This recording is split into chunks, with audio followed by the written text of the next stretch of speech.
welcome everybody, and with great pleasure that we have with us Silvio Lorusso in conversation. Silvio is an artist, designer, and also writer of the book Entreprecariat. Visible book. Whose subtitle reads, "Everyone is an entrepreneur, nobody is safe." It became a cult book for all the creative workers and artists, designers that face the brutality of neoliberalism and the gig economy when it comes to finding a job and having to sell yourself only to find out in the end that you are your own boss. I would say that the book made Silvio a sort of authority or even a brand, if I can say so, when it comes to discourses around precarity in the art world. I've been personally inspired by reading the book, and I know other friends as well. And this has resulted in artworks and exhibitions. So it has certainly left a legacy behind. So what we would like to do today is to dig a bit into the story behind the book and also your relationship to it, and then also knowing a bit better your practice and your research in general. So first of all, I would like to ask you a bit about the genesis of the book. So I know it stems from a blog you write. So I wanted to ask, when did you start writing it? What were your intention and thoughts behind it? And also, how did it evolve into the book? Yeah, well, let me first of all thank you for this invitation first and this amazing introduction, which feels like, whoa, hard to digest for me. It sounds very, very, very nice the way you put it, and I hope, I'm glad to hear that somehow the book sort of generated practices somehow, or at least like influenced them or inspired them. This makes me very happy, because after all, like the role of books and writing is like to have an impact on the world in a way or another. Your question, it's an interesting one, because it's like how a book is born. In the book itself, I propose a certain genesis of it, a sort of origin story, speaking a bit about this situation in which I was asked to give an interview about my practice, my work, and I was sort of casted as a precarious worker, again somehow partially against my will. So I had like this sort of how to put it, dissonance between what the image I had of myself and another reality. So the question became, which one is true, right? But if we have to speak more pragmatically of the very object, the very product of the book, I would say that what's interesting there is that the entrepreneurial vision wasn't in myself, really, but was in like this small Italian publishing house called Crisis. Andrea and Francesco, the people who run it, had the idea of making a book out of the essay and articles and artistic endeavors that I was doing. And I have to say honestly, I was skeptical about it. I wasn't sure it was a good idea. So I didn't have the image of this book in mind. So what I learned from this is something really that really shifted my working relationship to others. It's like sometimes you don't see your work, you don't understand it, you don't know what you are doing. You do it, but you need someone that comes to the side and tells you, hey, look, this is interesting because of this reason. This can become this. So what does this mean in terms of like something that can be offered to other people is two things. First of all, if you are like working on something, it's great if you can surround yourself with with people who are generous enough and, like, let's say, lungimirant. I don't know if you can say it in English, but they can see further and can tell you, hey, look, this has potential, no, and has potential in this direction, no. So I was blessed and lucky enough to have various people around me that not only for the book, but in general, they were like very generous in this sense, very open about this. But then the other side of the spectrum of this moral lesson, let's say, is that you can be one. It happens very often that I fall in love with some people's work, and I see that it can become something else. I see it, no? And when that happened, I taught myself to even if I don't know this person very well, to write to them and say, hey, why don't you do this? Have you thought about this? Would you like to do this? And so to turn this vision more into more like less the kind of entrepreneurial, to keep like the language, the gestures from the top, and more like a distributed sense of what a vision can be. This is how I would actually describe in a non-dramatic, not theatrical way the genesis of the book. Okay, thank you. Actually, as you mentioned, the book was originally published through this Italian publishing house, Crisis, in 2018, right? And then later in English with the Dutch publishing house Onomatopoeia. So I was curious to ask you if you felt like that in the Netherlands or in Italy, in which one of the two countries, the book had sort of a bigger maybe resonance or in terms of feedback, and especially because we know that in the Netherlands there is this huge amount of freelancers, since it's so easy to register as a freelancer compared to how it is in Italy, also with taxes and everything. So I was curious about these two different scenarios, because your book seems really well to place itself in the Dutch landscape. It's a really nice question, and I'm not sure if I can fully answer it, because there are like many aspects in it. Well, one thing to consider about the Italian version is that the book entered a sort of very strong and present discourse around precarity, which is actually born in Italy. So there was also this this sort of humbleness to say, hey, look, there are like people who have been working with this terminology, with this mindset for a decade, if not more. I think of Franco Berardi, Alex Foti, who also wrote a book in English about the Precariat as a movement, in Italy, it was also an attempt to relate to that discussion and give an update, which was also in terms of saying, look, there is a sort of new phase that is manifested, is incarnated by digital platforms, which is not something which I believe, that is the most original part of the book. The part on platforms is something that I don't think was very much present in the precarious discourse. So basically, the book is structured towards that part, and all the theoretical part, like the historical part, is just it was more to put into focus this novelty, like this extreme version of entrepreneurial mindset, which becomes really actions, becomes really interface. Because after all, I come from graphic design, interface design, media art. That is my world, let's say.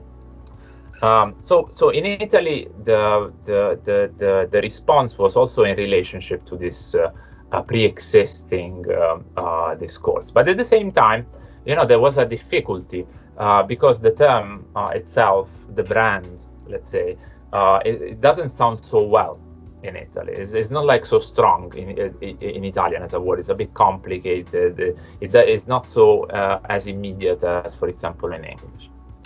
Now, moving to the Netherlands, I mean, publishing a book in English means that you are like not speaking just to a Dutch audience, but of course you reach a larger audience.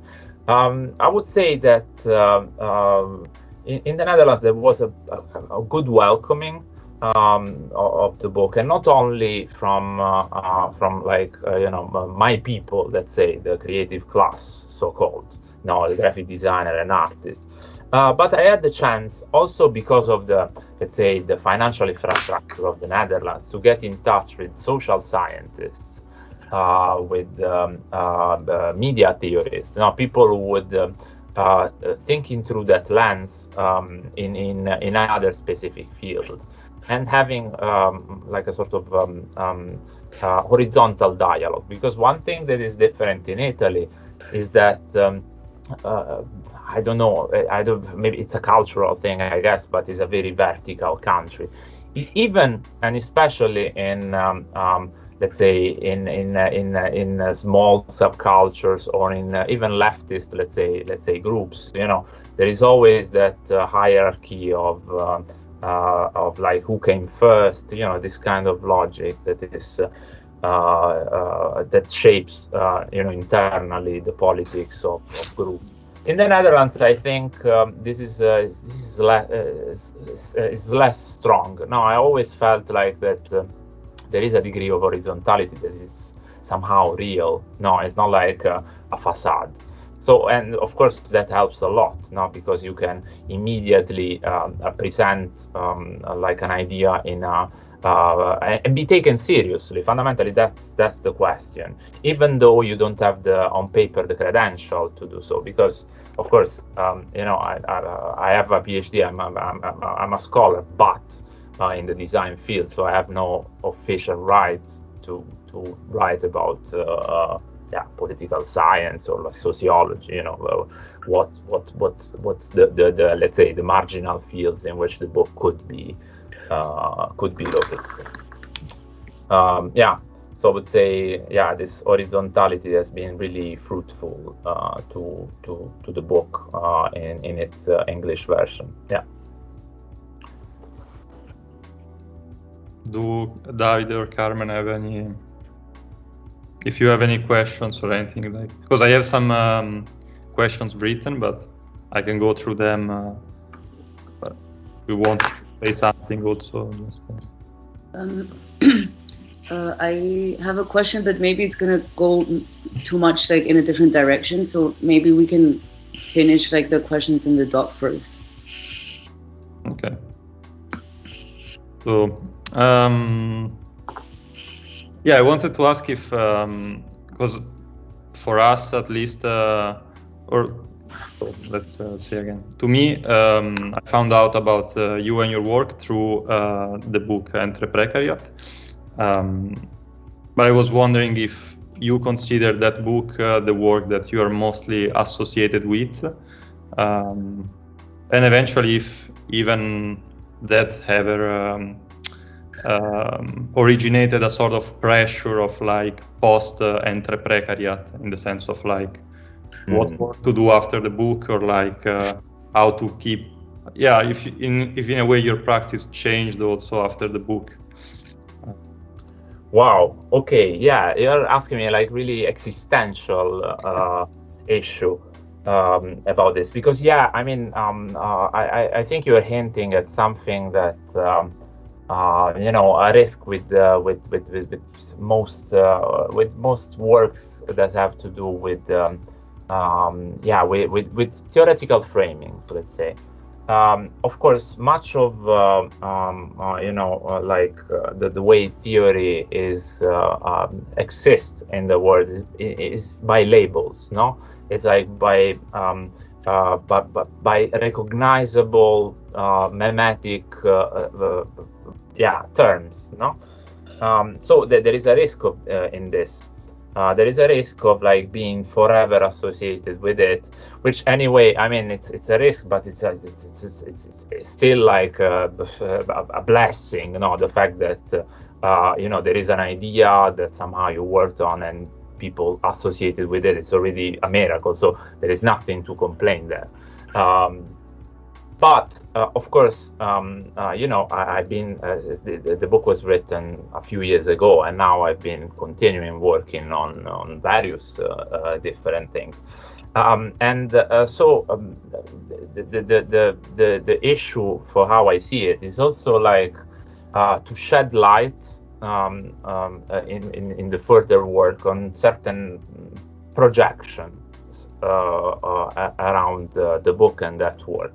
I mean, the way I see it is that the work, the book leads itself to a certain activist critique, no? It's like the critique against neoliberalism, etc. The fight against precarity, which I totally support. No, it's not that politically I don't support that. I don't. But the way I see my specific work is more like analytical, and I've tried to also to continue with the work, like now getting a bit in a more like specific in a specific context, which is that of art and design education. So what I did after the book has been like somehow return to my own context and somehow show some of the contradictions of even like the let's say the labor critique and how this plays out in certain contexts. So, for example, I have an essay that is coming out soon. I presented it recently at the Yale School of Art. And what I say there is that, there is a risk of falling inside a sort of antagonistic comfort zone, in which you basically bring as a cultural product the criticism towards towards this your enemy, which is capitalism, neoliberalism, which after all are like somehow abstract mega structures, no? What is the exact specific risk that I see is that there is a fundamental detachment between like that kind of critique and then the way in which it can be somehow mobilized to become like a practice, as something you can use in your own activity.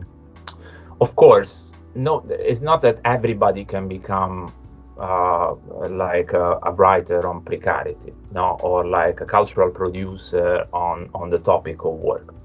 So the risk is that basically the educational institution might somehow embed that kind of critique and turn it into content, basically. Turn it into something that is sold back, is literally sold back to students. So that's a bit the contradiction I've seen with my own work. That's why I rarely used Entreprecariat as content for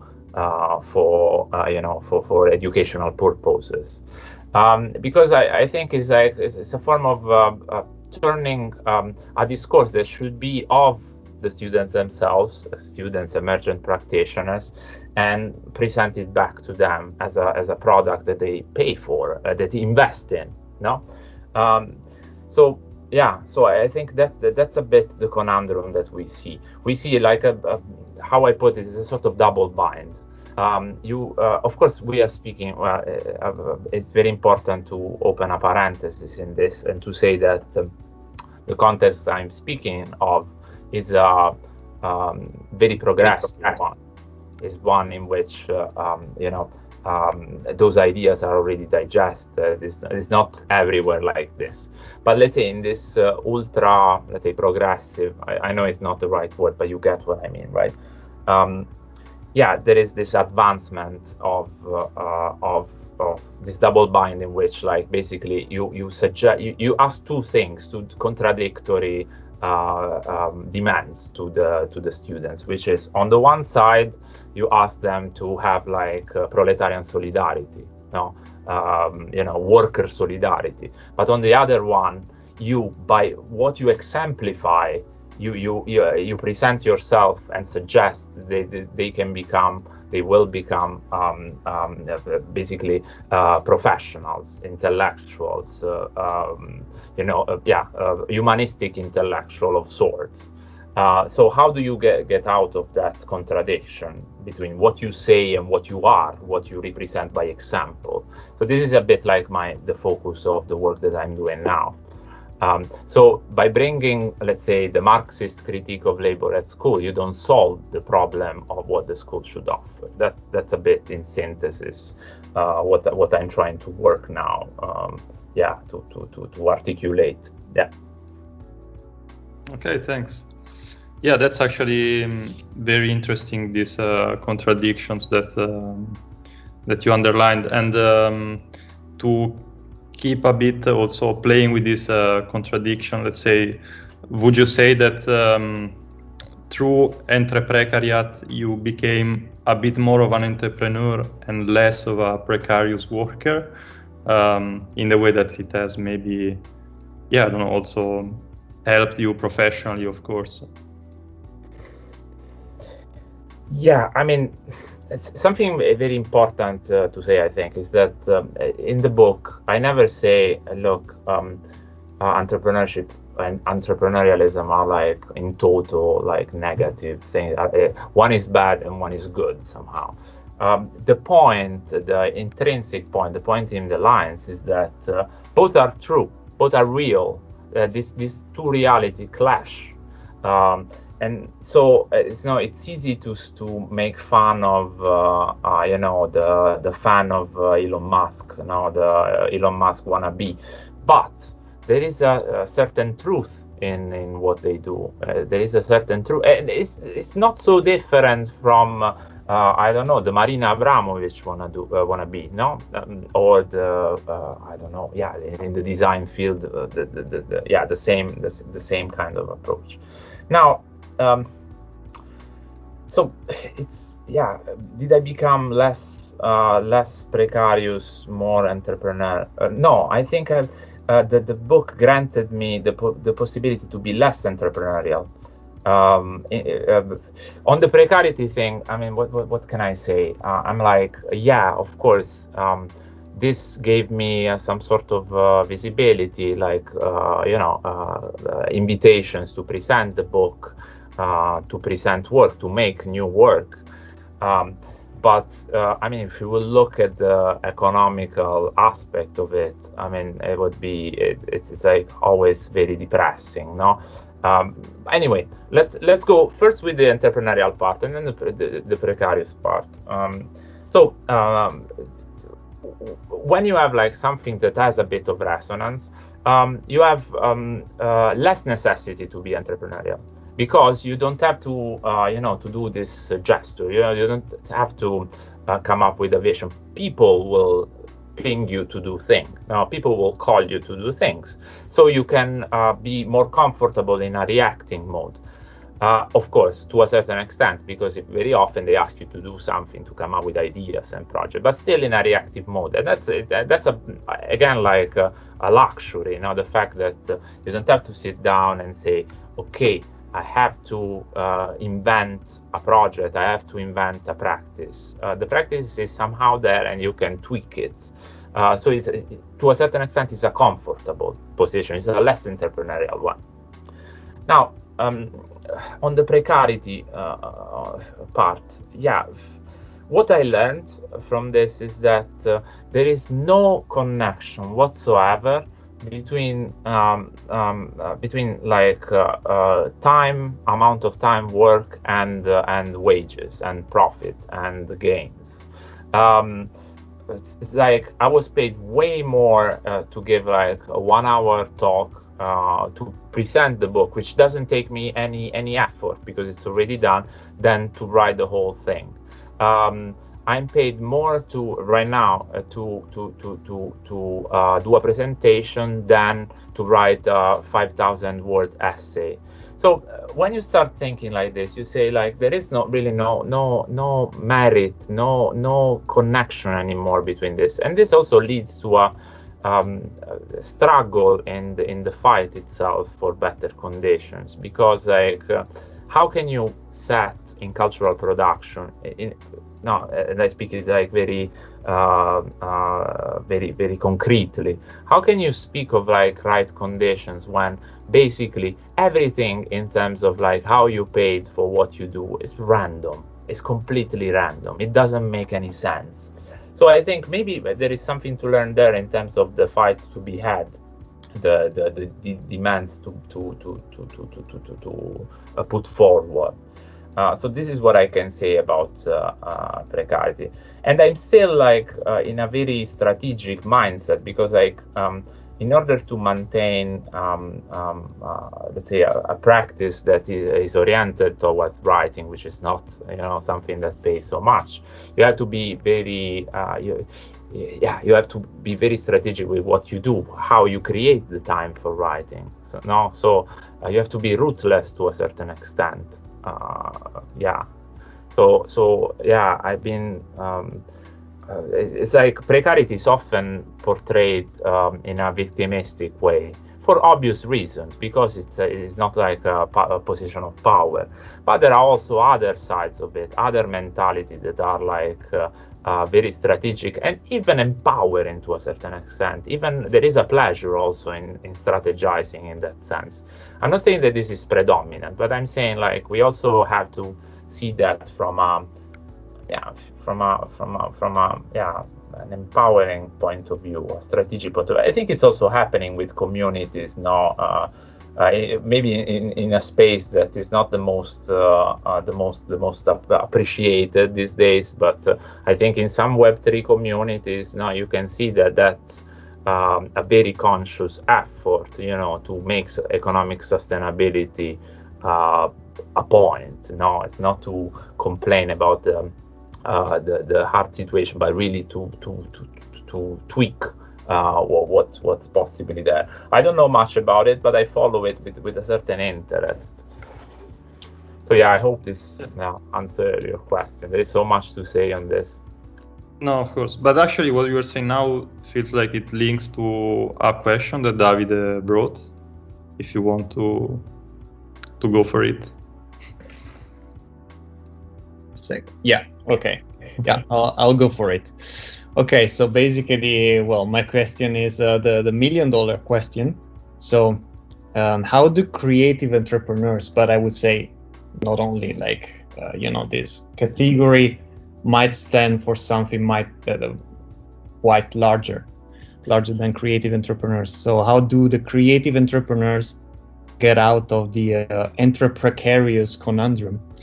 So I remember, I read the book quite some time ago, but I remember that you spoke about this like freelancers unions, or like group of people who are part of this, like self-employed economy that are trying to come together, or like cultural workers also, like Cultural Workers Unite, I think, in the Netherlands. So they try to come together to unionize in order to fight this situation. But is that a solution? And maybe also like a provocation, a bit of a random provocation might be, but how about a freelance socialism instead? Would that work? Okay, well, let's start by saying something. There is no solution. There is no one thing that there is no panacea. So on one side, for example, I can at the same time appreciate like a very traditionally, let's say, syndicalist approach of the union, like, for example, Cultural Workers Unite or Art Workers Italy. They are working, for example, towards the fair compensations in the art. How can you be against that? But what I think it's important is like to also to, at least from my side, from what I can do. Again, like I say, I'm not an activist. It's not like what I do. So I don't see that work as activism, no? So if you don't do activism, then you have to also complement the activist vision, because the activist vision has some rigidities, no? For obvious reason. They say no work for free in the cultural industry. Well, I mean, yes, no, maybe. I did a lot. I still do it. I still do it in order to support people. I think it makes sense. It's unavoidable in the microeconomy of certain cultural production. And sometimes, what happens is that you have certain fees that they are so low, which is better to be honest and say, this is for free. So there are like certain categories that activism, for obvious reason, cannot play with. On one side, so basically, I support the activist angle on it, and I think like there is a necessity of abandoning purity, like any possible purity. So I would ask you back then, what is a freelancer socialism? What does it look like? Yeah, I think what I was thinking maybe while formulating this somehow even contradictory kind of definition is also another question, because like one thing is that all these groups like Art Workers Italia and things like that, they are fighting for something which is right. So like we want a fair pay, we want to establish something, that it is a baseline and you cannot pay us less than this. So we fight for something, or like people who are part of this fight for something. At the same time, I always have a bit the feeling that like we are just fighting for our small group, as if we are like living in our own bubble, which maybe also relates to what you are saying. Like we don't consider that we have like many things in common. We can intersect with other groups, and also like, is it what we do relevant to society as a whole, or is it like more relevant than just other people who are like us? Like what I do, is it relevant only to other creatives? Is my public, my audience, the people who are financing this in a direct or indirect way are just other artists, or can I, like, is it interesting and valuable also to other people? So maybe that made me think of socialism, like what if the freelancers were no longer actually freelancers but paid by the state, because we recognize that your work is valuable, it has some kind of social value to society as a whole, which is something that happened, like in the Soviet Union or in socialist societies, but now we are completely at the opposite, so. But I mean, this happened also in capitalist society. I mean, the most like the most blatant example that comes to mind is like the state financing of the artists in the 50s and 60s in the US, like people that we now study in the books. I mean, maybe what we relate to in that sense is like, I mean, we can call it socialism, and it's a fair word. But it's also like a bit, I think our imagination is a bit like the welfare, it's still like a welfare state imagination. It's still like an imagination of 50s and 60s, in which, there was like more support in the sense that support is like more or less crumbling day by day. So, well, I mean, what I see is I agree completely with this idea of like where do we put the boundary? What do we call like our group? Who is we? And that's a very complex one, because for example, I'm inspired by by, for example, Max Saban. You might know him. He's like a theorist, no? And at a certain point during the pandemic, he said like death to the artists, no, kill the artists as a category. Basically, what it meant is that artists have technically no different requirements in terms of welfare than other precarious workers. No, there is nothing special fundamentally about them. So he was saying like, we should create a sort of more broader kind of association within. Within simply the precarious workers in a large sense. And this happens in certain places. So, for example, I've been seeing the protests in UK against the cuts in higher education, where you have like side by side the adjunct professor, the adjunct teacher that loses the livelihood together with the staff, with the staff who makes like the institution run together. So the way I ask myself this question is this: like somehow to create like this sort of solidarity, let's say, you need the fulcrum. No, that's what I'm starting to realize, and that fulcrum can be like a community of practice, the fact that you do the same thing. And that's more or less what Art Workers Unite does. They say, okay, we more or less, we do art, even though like a graphic designer also can be part because they work in their field. But then there is another type of association in which they say, we work around the same institution. For example, people unionizing an alphabet. So the real point is like, what is the core of the association? We also can't forget that there are like somehow conflictual relationship between. I mean, there is also another problem with antagonistic movements. No, they tend to erase the conflict or interest within this imagined broad category. For example, I see in design how much, for example, the notion of quality creates like big distinction. So implicit, tacit, and not tacit at all. Of course, like everybody knows that there is a difference between like the designer who studied, I don't know, at Politecnico di Milano, and the self-taught designer who can use Photoshop. A syndicalist approach to it would say, no, they are one and the same. They do the same thing. They are part of the same union. They can build solidarity.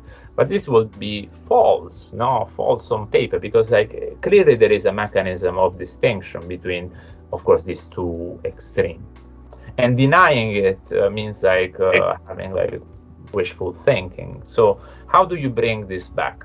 The way I approach this, specifically in the design field, is by saying this: yes, there is a big difference between this, but even in the high-end, let's say, cultural idea of design, it's not that those designers, those trained designers, don't fall back in the non-cultural spectrum, in the amateurish spectrum.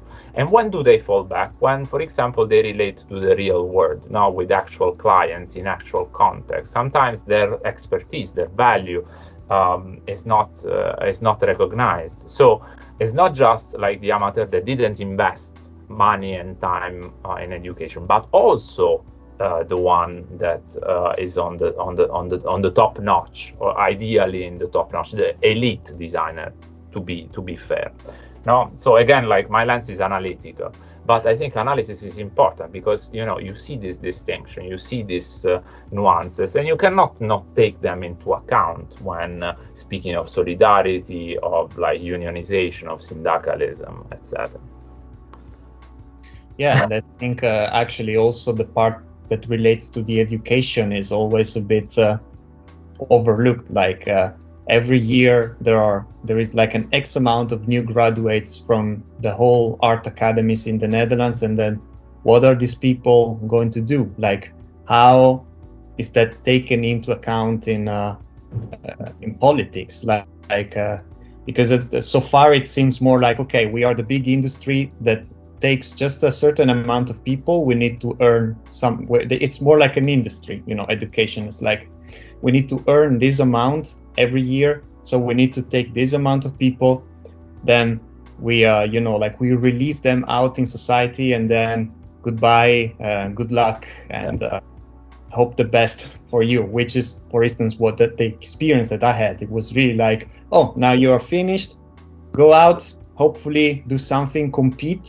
That's always the thing, like compete while you are in this master, and then compete also after. Hopefully you'll get through it, and if you don't, well, that's your fault. So yeah, I mean, but it's important also to say, now we speak of the Netherlands, but this is true for all Europe, the US. It's not actually. Yeah, I think that I'm hopeful about the Netherlands. I think the Netherlands is a good place because this discussion is in the newspapers. There is active bodies with visibility that are approaching this. For example, I'm a big fan of Platform BK. I don't know how familiar you are with them, and they recently published this open letter about I don't know what they used in the end, but it's something like universities, academies should grant agency to the students now for the future. They should be concerned with what happens next, basically. And I like that they use that, like this expression, which was like economic responsibility of art academies. And to me, it's a really crucial, it's almost a philosophical question. What is an economic responsibility? Because this is generally interpreted as, doing invoices, learning how to do a sort of financial literacy, which is, of course, very helpful. But is this what are we talking about, especially in master level? Maybe not. So that's the question I think that academies should ask themselves nowadays. When I say they ask themselves, I ask myself, since I'm embedded in that. What is economic responsibility? How are you fair to that? My first suggestion, that was like a sort of addendum to the letter they wrote, is like data. We don't know nothing. We know very, very little of what happens next. All the survey I have read, many of them in Italy, in the Netherlands, in other countries, are fragmented. Again, there is this crazy perverse mechanism in which who makes these surveys? The students to graduate. So they basically, do research that the university should do by itself in order to graduate. So again, it's a form of outsourcing of a responsibility. So they should allocate money to at least know what happens in the future, because maybe also the scenario is not that dire as we think of, even though based on the data I scrutinized, things don't look good.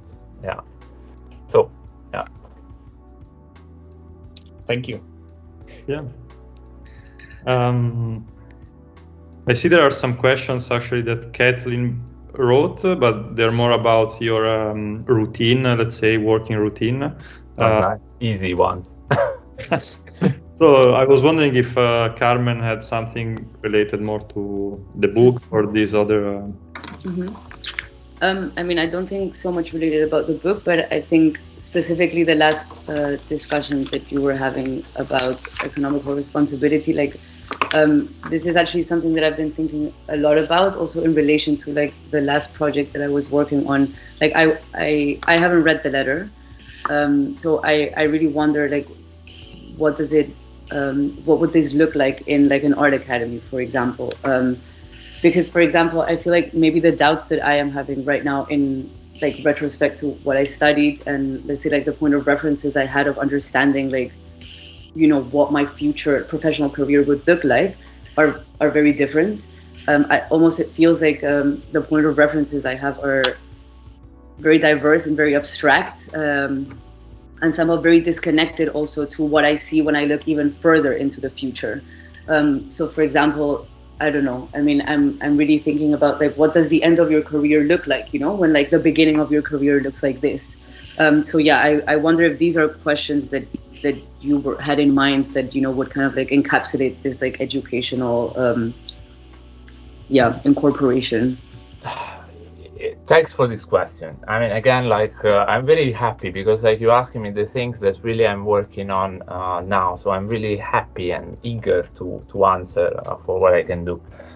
So the way I approach this question of like the diversity of possibilities, no, is by being extremely inspired by you know, sounds pretentious, by the sociologist called Pierre Bourdieu. French sociologist.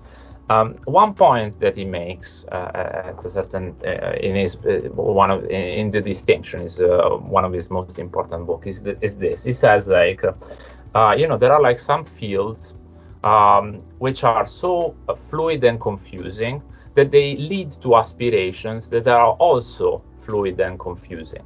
No. And this is functional to the very, let's say, reproduction of the field.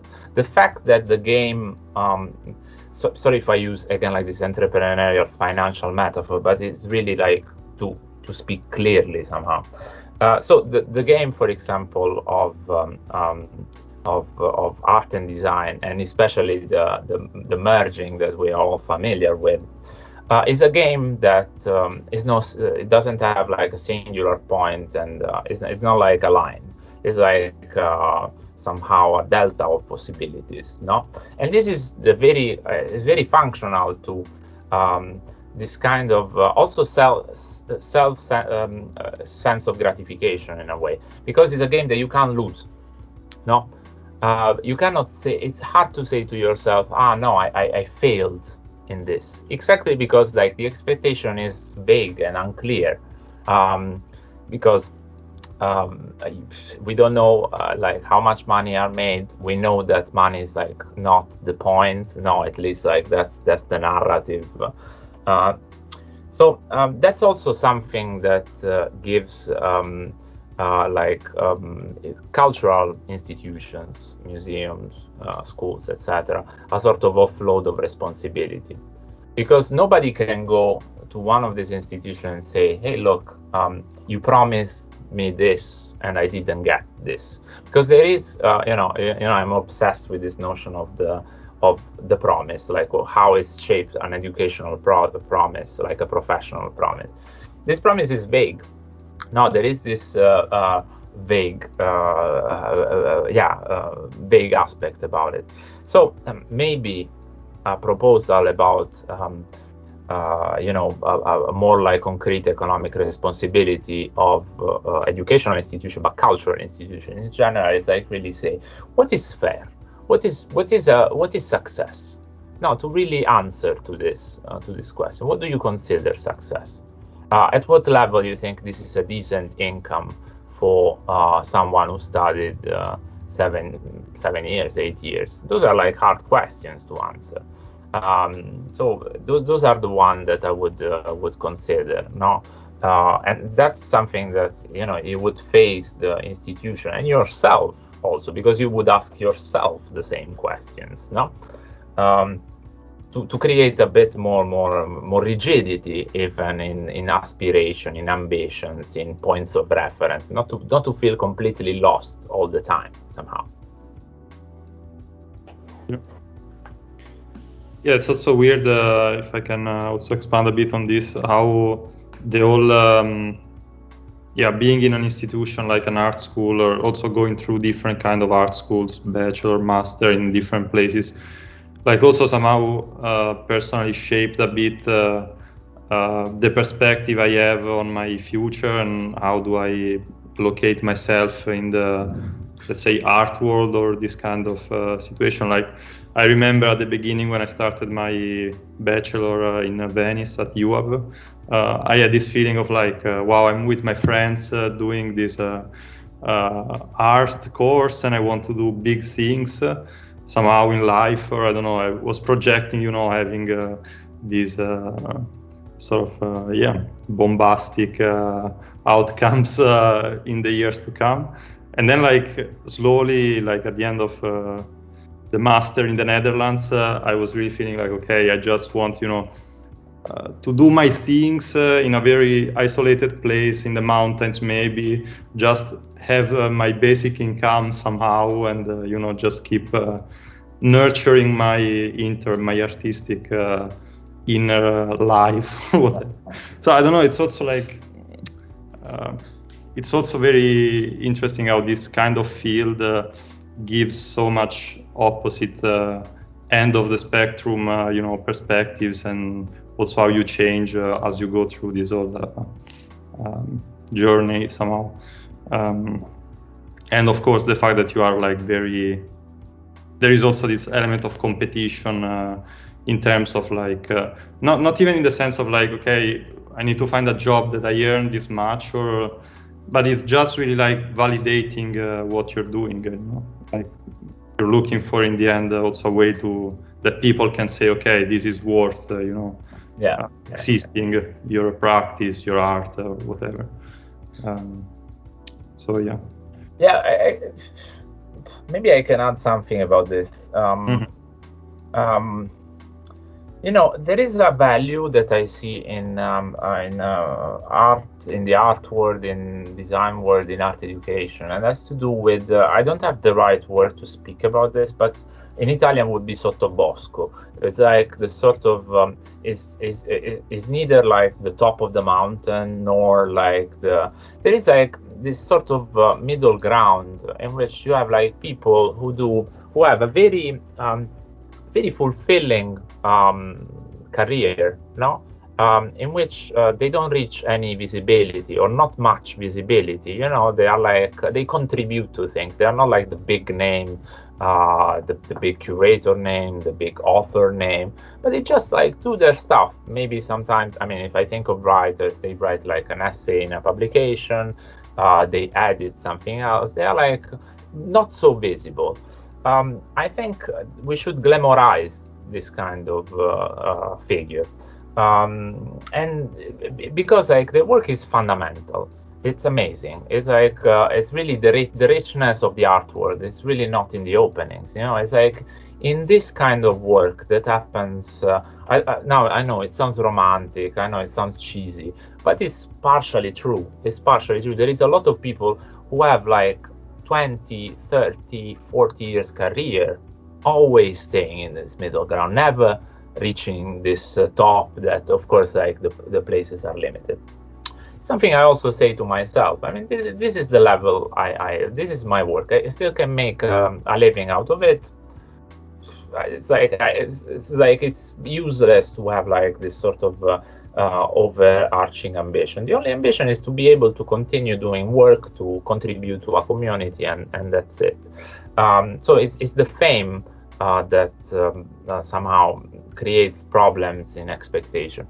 And this again like sounds like a moralistic argument. Shame on people who looks for vanity and glory. But there is something very concrete about the way in which fame and glory becomes institutionalized. Who is chosen generally to run this big institution? People with the most visibility, So that's what we glamorize, like the people with the name, It has to be a big name. Maybe it hasn't been like always like this, for example, when they have to choose like a director for a new school, always they want to someone would gather everybody from all the world.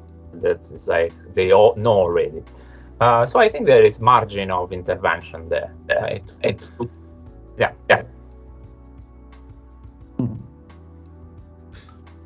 Yeah, thanks. I don't know if it's a question, but maybe just like some thoughts that I was having, like also,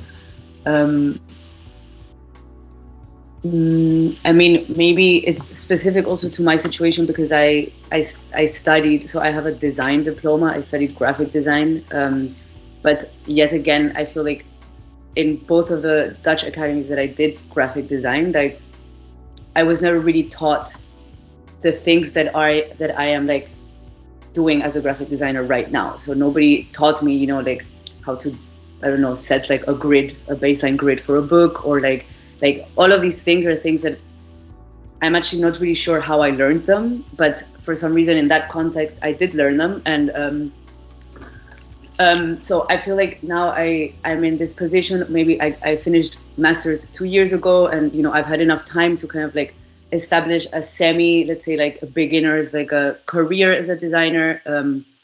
But then on the side, you know, there's always this like duality in terms of what I do, because what I did learn in art school was I learned how to think in a specific way. You know, I learned things that were very immaterial, and I also learned how to, let's say like make projections of the type of work that I was supposed to do if I am a designer in this context. So things that are maybe more like aligned with what you would call like an art practice.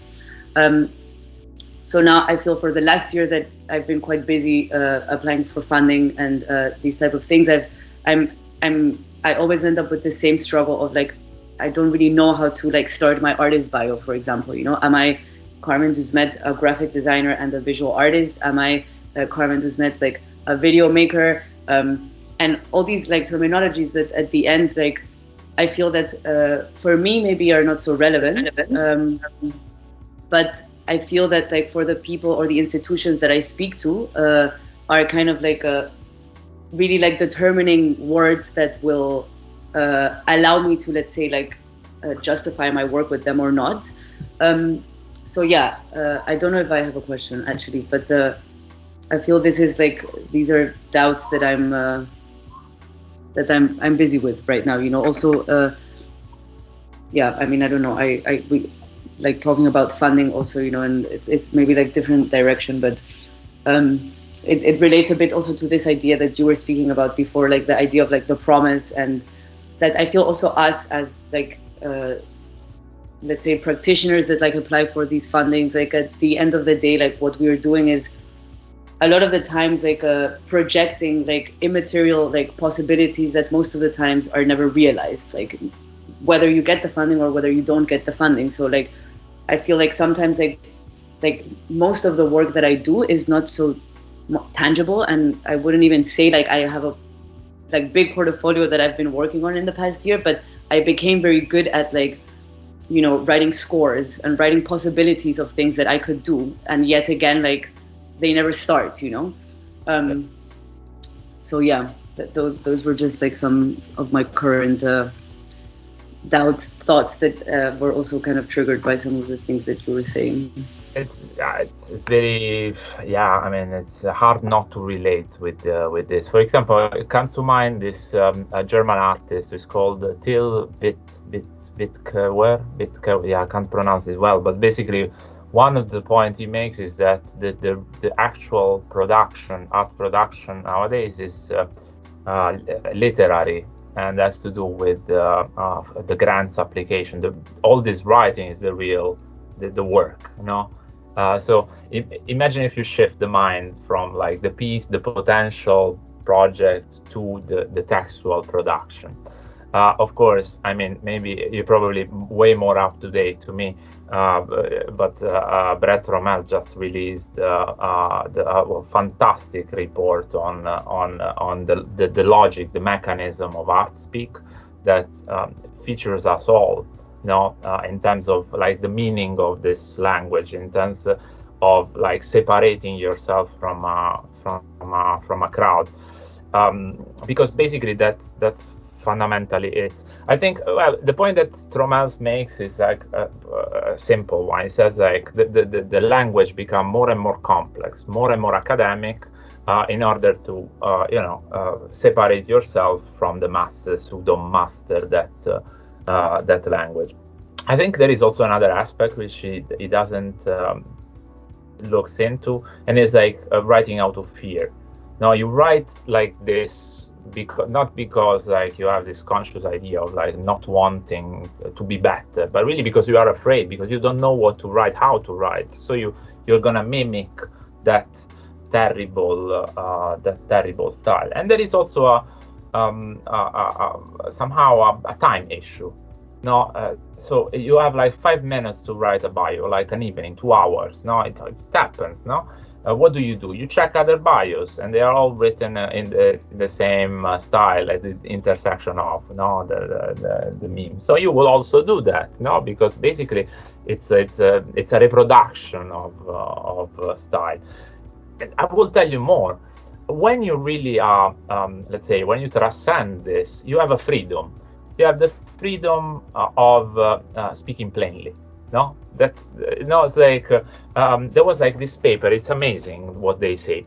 Basically, they say that in academic literature, the ones that use more jargon and inside terminologies are not, as you would expect, like the high-end professors, but the young PhD students, because they write out of fear. They want to signal that they belong, etc. So once you reach the level, you can go back to terminology terminology. You see, even how I was, it's ridiculous to a way of speaking that people understand. No, and that's paradoxically a luxury. No, to write simple is a luxury. No, to write a bio by saying like I'm a writer. And I wrote this, it's like it's somehow a luxury. You have to write all that kind of, I mean, if you read my bio, I have like various bio. I have like the one that I would put on the grant application, the one that sounds artistic, no? Because I know that you need that. But if you are lucky enough or like brave enough, you can have like bios in which you simply don't reflect the need of the institution. And that's a luxury, and not many people can do or will do it for obvious reasons. That's what I can add on this language issue, which is an issue. Also because the language is ugly. That language is ugly. It's sad. It's depressing the way that artists write and speak nowadays. I don't find it. So that's the point. I mean, for me, writing a book was also, and I hope I succeeded in this, writing something that doesn't sound like art speak. No, it doesn't sound like academic speak. Sounds something like the depth of ideas hopefully is there, but other people can read it. No, so that's a challenge for us. No, as creative producer, creators. No, is the word of the day. Yeah, I think you succeeded certainly, because that's probably why it's so relatable. Yes. Yeah. And it's true. And actually, I found very nice this multiple bios you have on the website, and also the multiple portrait pictures you have, because it's also a bit again playing with this thing. You see yourself in different contexts. You have different flavors, every time, and you can totally think this could fit this occasion or this other. Nice. I think there is some nice questions that Cathleen had about your working schedule, let's say. Especially this one is pretty nice, because she's asking how do you keep yourself motivated, but also how do you procrastinate? Since there is also a part in your book, the one about websites and platforms that help you not to get distracted. So this is a bit like, the other way around, like what are the things that you do to not work? Yeah. I mean, I love to answer these questions, because it's like really there is such a richness in how people manage these things. And again, it's not a matter of purity. For example, I used those like tools to stop procrastinating when I had something that I needed focus, because I start from a premise, and the premise is that I'm weak, I'm fragile. It's not like my level of discipline is not like that of like a saint. So I have to engage with these techniques. the one that is particularly topical for me is like, how do I keep myself motivated? This makes me motivated. The fact that that I can have a conversation about what I do with other people. I think much of the limitation of art production is that there is like a waiting time until you have the thing to give to the public. Of course, this is necessary to have a bit of work before you come out, let's say.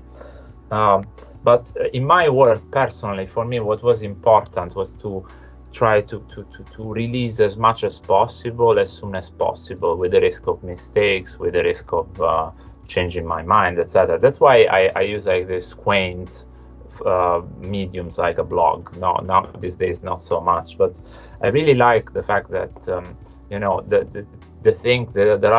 there is a system of incentives that creates a community, modern a community, a dialogue with certain people, like it's happening now. Lately, I had some troubles, let's say, in terms of motivation. Like everybody in our generations, I would say at this point, have this moment of really, abyss, in which like you are like, what am I doing here? I do something really cheesy for this. I started to collect people who say, hey, look, this was useful for me. I have like a little folder, so I look at it and I'm like, okay, well then, that there is someone who simply appreciate what you do. And again, it's not a matter of quantity. It's really a matter of like a sort of mutual esteem. That basically I ask myself, what is my goal? What is my ambition really? And I think like my biggest ambition is like really to be respected or to be appreciated by the people I respect and I admire. They are not. They can be younger than me. It's not a matter also position in the social scale or in the professional scale. It's really like people, I think, they do cool stuff, they say cool things. I want to look cool to them, basically. It's very basic like the motivational thing. And to procrastinate, the procrastination. I in the weekend I don't use the computer anymore. And I go through the boredom. I'm like, what do I do these 2 days? And I clean the house sometimes, just to do something. But I believe that the only way to really create, that kind of true, authentic procrastination is to reinsert the sacred in one's life, what religion was offering before. So something that acquires meaning in itself. Like, of course, nobody says that the weekend is particularly good for not doing anything, but you decided for good, that you're not gonna do it, and that's the meaning of that. It acquires the meaning. So it's not functional to be better to work on Monday. It's really like because that's the meaning of those days. So everyone has to make this effort, I think, to create meaning out of work, because nobody can do it for you anymore. Religion can't work; it doesn't work in a secular society. The job itself doesn't work because like you decide. So you have to be your own god, sacred entity. And to keep it on this line, would you say there is some unexpected parts in your work or your working routine? No, I'm super routine person. Maybe basically the big change that I had, like something that completely shifted my routine, was to say, something I need to do is reading. I need to do, I like to do. It's like it's something really I want to do. And it's the most troublesome thing to how do you read? A lot of people say, yeah, where do I find the time? Of course, if you have a 9 to 5 job, 5 days a week, it's hard. But most of us don't, no? Some of us don't. So I decided that, it's not that I'm gonna leave the thing that I find most important in my work, in my life, actually, to the end of the day. No, it's like when I'm tired, etc. I'm gonna do something. I'm gonna decide that whenever I can, it should be in the most pleasurable part of the day. And for me, this part of the day is after lunch. So whenever I finish lunch, I go out, I go to the library, no computer, 1 hour, 1 hour and a half, read 2 books generally. And so basically, I try to turn my routine into something that has like a sort of heart in which I feel pleasure. And now it's not anymore like an imposition. It's like a second nature. So I cannot do without. If I don't do this for like a few days, for a week, I feel bad. No, I feel like I missed something. Of course, it's again like it's a luxury. Not everybody can do this. Before this, I was reading during commute, and that was an effort. No, in the morning, going to the office, and at 7 or 6, now coming back. I think it's like it's important to do this step. If you can, if you feel like, if you to reorient reorient life around the things that you find important, because sure there are deadlines, but I prefer maybe working a bit later in the evening, that sacrifice that that sacred part, that holy part of the day. Thanks. That's also like sometimes I feel like this thing with reading, especially, that in the end I end up being caught up in other things, and after a few days or even like even more than a few days, that I feel like I haven't opened a book, or everything I've been reading, it was just like information of some kind online. Then I'm really like I don't know, I'm almost afraid like I might lost it, this thing of like reading, and especially having the patience and being able to understand written text for like, I don't know, 30 minutes, 1 hour straight or more of reading. So that's I think you also answered to some other questions that was about your daily rituals and structure in your working day. So that was I'm gonna probably take into account your advice of doing something you like in a meaningful moment of the day. Works for me. I don't know if it's it can work for others, but it really changed my life. Now I am afraid, because like, what if I get a job, an office job, kind of thing. I mean, so maybe I also this is shaping my life, in the sense that I'm not actively looking to this opportunity, this lifestyle, because of the kind of trap that I built for myself. So it's poison and cure at the same time, in a way. I don't know if Davide or Carmen have more questions. I have a last one, sort of to wrap it up. It was about because I saw you keep posting entries also on Facebook or in your blog, Entreprecariat. I think maybe the last one was from a few months ago, if I remember. So I was wondering if there will ever be an Entreprecariat too. Not soon, but I don't see it coming. But I think the work that I'm doing now, it's really a continuation of this, and it's again like it's applied to many of those ideas.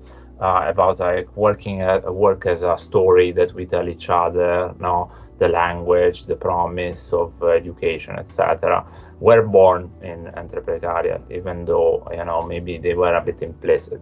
So the work I'm doing now, I see it as that, but also I want to not to attach it to that, because it's somehow a different thing that deserves its autonomy. But for now, it's not a book. Who knows, maybe it will become one, but it's a series of essays, writing, which are a bit fragmented, under the label of disillusion. That's what I call it. It's like the material of disillusionment now, which is, I think, very present even in our conversation today. Emerged there to a certain extent, also in a positive way, because disillusion means also unveiling, taking out a sort of the self-deception, so that there is something nice about it. So that's what I'm gonna do. Nice, thank you. Before stopping the recording, I would like to say follow Silvio Lorusso on follow his blog and read his book. And thanks for your time. Thank you so much. It was really a pleasure. Nice, thank you. Thank you so much, Silvio. Thank you so much. It was really nice. Yeah. Maybe see you in Leuven. Would love to. If you want, and otherwise, I mean, in the Netherlands, we're all somehow neighbors. So it's also almost lunchtime. So Time to read. Time to go eat. Time to go eat first. Great. Yeah.